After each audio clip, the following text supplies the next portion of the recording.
Romeo and Juliet by William Shakespeare. Retold and reimagined by me, Simon Lamb.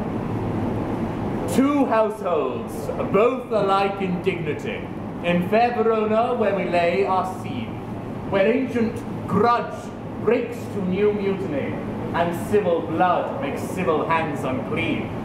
From forth the fatal loins of these two foes, a pair of star-crossed lovers take their life, whose misadventures piteous overthrows, doth with their death bury their parents' strife.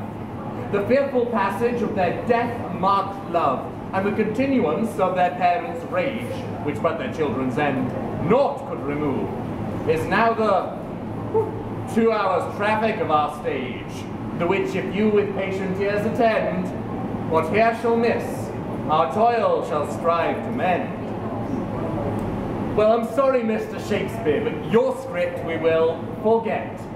I'd rather tell my own tale of Romeo and Juliet. I'll keep in all the love scenes because the slipper fits, but if you book, I'll tell a joke and skip the gory bits. So if you're standing comfortably, then I shall begin this tale of two families where neither side can win. We start off at a party in the house of Capulet. His daughter was none other than our darling Juliet. She wore a pretty dress with a salmon pinkish border. And what's that smell, or can't you tell? It must be Estee Lauder. On the dance floor she was dancing, no dance did she decline. She boogalooed and then soft-shoed into a conga line. Oh, a tango or a jive, or maybe even techno. But then again, on second thoughts, you're probably thinking, heck no, your dancing is embarrassing. Oh please, it's really bad. Well, if you think that was rotten, you should see my dad. He thinks he's John Travolta, lightning is his swagger. Just one thing is certain, he ain't got moves like Jagger. But back to darling Juliet, who by now was quite depleted.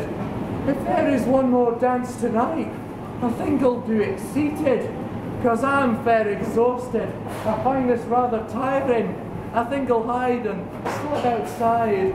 Oh goodness, I'm perspiring. Out onto the balcony, our Juliet enjoyed the view, when far below came a Romeo from the house of Montague.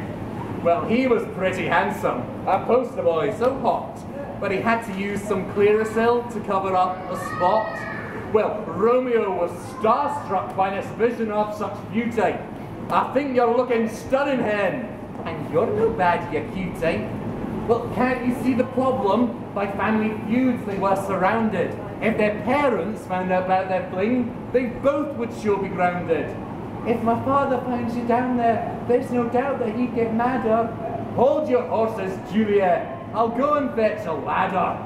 Moments later he approached her, 'cause he had used his noggin. What's that perfume, Juliet? I think that it's pure boggin. He held his nose and leaned in close to start off true love's quiz. Just one question, Romeo. Does my bum look big in this? Juliet, why do you doubt yourself? Like really, oh my gosh. With looks like yours and looks like mine, we could be Becks and Posh. Juliet, when I'm with you, I go weak at my knees. Where can we go out on a date? I've got it, Sainsbury's. 'Cause if you're feeling peckish, the cafe's rather nifty. The fish and chips is lick your lips. It's only £4.50. They set the date for Friday. By the flowers they would meet. A rose by any other name would surely smell as sweet.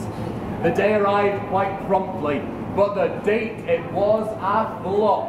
For the Capulets and Montagues were on their weekly shop. The parents, they were raging, their patience put to test. The scene was like a showdown in the wild, wild west. Well, safe to say that food was thrown. It started with a bean. Then they threw a grape, a prune, and then a tangerine, a banana, some asparagus, and then a blueberry, and then 2 watermelons. It was buy one, get one free. Next they threw a toaster and a mini microwave. The scene looked more like Wimbledon. Now everyone, behave.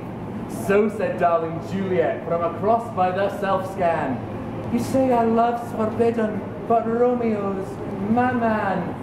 Oh, please, stop all of this fighting. I know you'll all try hard.